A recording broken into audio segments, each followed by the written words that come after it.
Okay. Solution என்ன கிடைக்கும்? What you mean by solution? ஜென்ரலா சொல்யூஷன் என்ன சொல்லுவாங்க?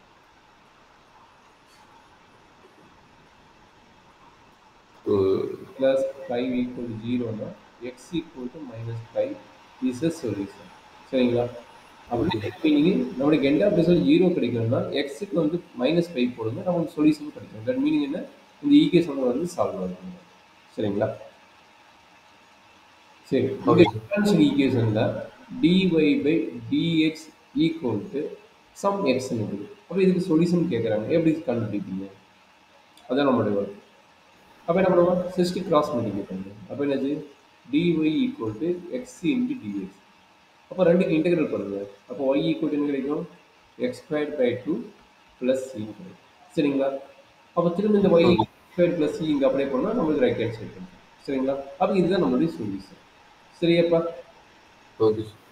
எதுக்கு? இந்த ப்ராப்ளம். பட் இந்த டிஃபரன்ஷியல் ஈக்குவேஷன் சொல்யூஷன் எத்தனை டைப் இருக்குது அப்படின்னா, நம்மளுக்கு நார்மலாக பார்த்தீங்கன்னா பர்டிகுலர் சொல்யூஷன், ஜென்ரல் சொல்யூஷன். இந்த சொல்யூஷனோட டைப். சரிங்களா?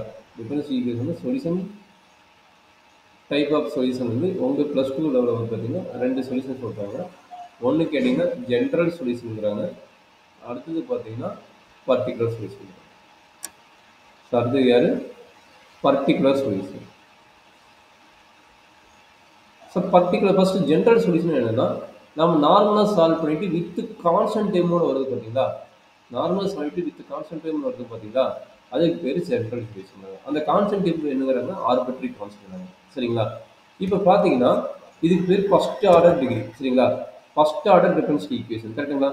ஃபர்ஸ்ட் ஆர்டர் டிஃபரன்ஷியல் ஈக்குவேஷன் இங்கே எத்தனை கான்ஸ்டன்ட் டைம் வருதுன்னு? 1 1. அதே நீங்கள் செகண்ட் ஆர்டரில் பண்ணும்போது எத்தனை கான்ஸ்டன்ட் டைம் வருது எக்ஸ்பிளைன் பண்ணுங்கள். ஃபர்ஸ்ட் ஈக்குவல் டு எக்ஸ்னே வச்சுக்கோங்களேன். அப்போ என்ன பண்ணலாம்? இதை டி பை டிஎக்ஸ் ஆஃப் இப்படி எழுதலாம். dy பை டிஎக்ஸ் எழுதலாம். கரெக்டுங்களா? ஈக்குவல் டு எக்ஸ்ன்னு எழுதலாம். சரிங்களாம்மா? அப்போ இந்த dy பை dx இங்கே கொண்டு போயிட்டு டெரிவேட்டிவ் பண்ணிங்கன்னா என்ன கிடைக்கும்? இன்டெகிரல் பண்ண என்ன கிடைக்கும்? dy by dx equal to x square by two plus c கிடைக்கும். சரிங்களா? திரும்ப என்ன பண்ணலாம்? இந்த dx இங்கே கொண்டு போய்க்குங்க. அப்போ சார் டெரிவேட்டிவ் அந்த சைட் கொண்டு போனால் இன்டெகிரல் சார். இன்டெகிரல். ஆமாம், அதை தெரியுங்களா? Anti derivative is called integration. Otherwise இந்த ரெண்டு பக்கம் இன்டெகிரல் பண்ணாலும் என்னாகும்? ஒரு ஓகே. டெரிவேட்டிவ் டைம் கட் ஆயிடும். ஒரு டெரிவேட்டிவ் டைம் கட் ஆயிடும். Okay sir. சரி, இந்த dx வந்து அங்கே போச்சுன்னா என்ன கிடைக்கும்? dy equal to x square by two plus c into டிஎக்ஸ்ன்னு கிடைக்கும். கரெக்டுங்களா?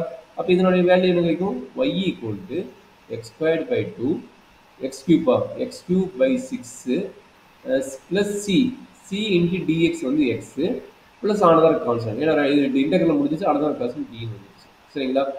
அப்போ இந்த okay. y x square d square x by dx square equal to எக்ஸோட சொல்யூஷன் என்ன கிடைக்குது? y equal to x cube by six plus cx plus d. அப்படின்னு என்ன மீனிங்? என்ன இதனோட சொல்யூஷன் என்ன கிடைக்குதுன்னா y equal to x cube by six plus cx plus d. அப்போ இங்கே எத்தனை கான்ஸ்டன்ட் வருதுன்னு? சி அண்ட் டி கான்ஸ்டன்ட் வருது. இங்கே ஆர்டர் என்னது? 2. அப்போ ஆர்டர் 2ன்னு எத்தனை கான்ஸ்டன்ட் வருங்கிறாங்க? 2 கான்ஸ்டன்ட் வருங்கிறாங்க. சரியாப்பா? Okay sir. அப்போ ஆர்டர் 3ன்னு எத்தனை கான்ஸ்டன்ட் வரும்? ஆர்டர் 1ன்னா ஒரு கான்ஸ்டன்ட், ஆர்டர் 2ன்னா 2 கான்ஸ்டன்ட். அப்போ ஆர்டர் 3ன்னு எத்தனை கான்ஸ்டன்ட்?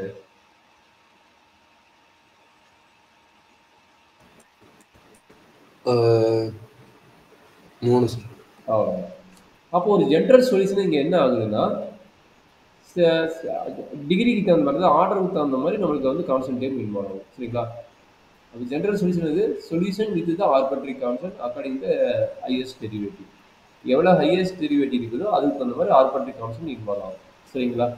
அதுதான் வந்து ஜென்ரல் சொல்யூஷன். இதில் என்ன டவுட் இருக்குதாம்மா? No sir. பர்டிகுலர் சொல்யூஷன் என்னன்னா, நல்லா அண்டர்ஸ்டாண்ட் பண்ணிங்க. பர்டிகுலர் சொல்யூஷன்ல அந்த கான்ஸ்டன்ட் டைம் இருக்குல்ல, கான்ஸ்டன்ட்ங்கிறது இது ஆர்பிட்ரரி கான்ஸ்டன்ட் ஆயிருக்கும். கரெக்டுங்களா? நல்லா அண்டர்ஸ்டாண்ட் பண்ணிங்க.